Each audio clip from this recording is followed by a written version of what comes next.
Emmy and Diego, they did an excellent job showing off for you. We would like to thank you all for joining us today at Oceans of Fun.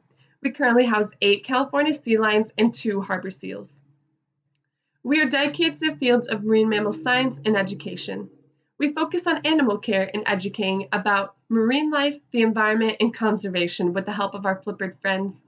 Speaking of flippered friends, I'd like to introduce you to Diego and his trainer Emmy. Diego is a 14-year-old dominant male California sea lion weighing at 400 pounds. Also joining us is another star, Satara, and her trainer Abby. Satara is a 24-year-old female Atlantic harbor seal weighing at 150 pounds. Let's put our hands together for our stars. As you can see, we have 2 very different animals on stage.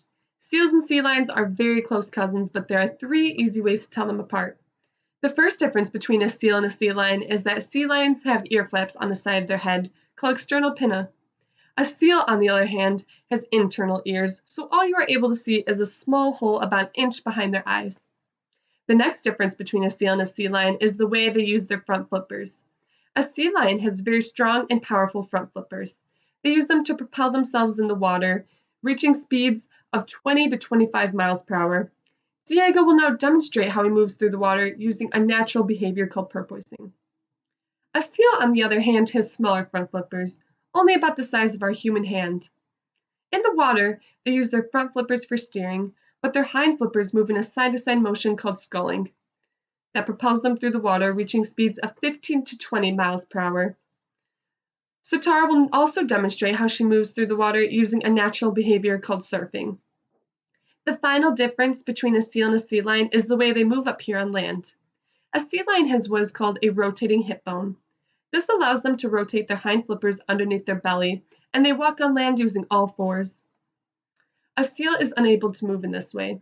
They will contract their stomach muscles and move along the land, kind of looking like an overgrown caterpillar.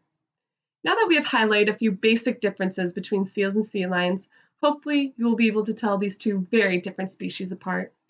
Diego and Satara did an excellent job highlighting these differences for you. Let's give them a round of applause. One of the most commonly asked questions we get here is, how do you train your animals? We use a technique called bridge and target training. Our bridge is a clicker. It lets the animals know they did a good job and a reinforcement is coming soon. To target simply means to touch.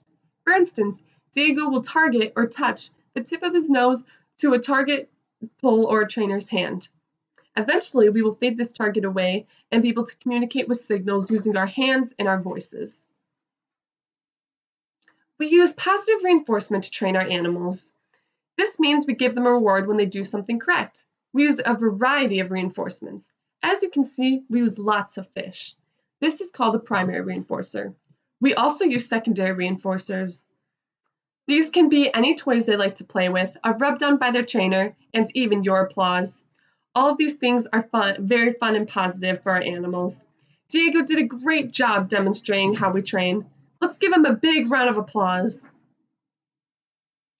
An important aspect of training is husbandry care. We must be able to provide medical attention in a comfortable setting, so it is very important for a trainer to be able to examine each animal daily. Presenting their flippers, eyes, ears, mouths, and even tails is part of each animal's daily routine. Training animal husbandry behaviors makes any medical work restraint-free and the entire experience as comfortable as possible for both the animals and the trainers.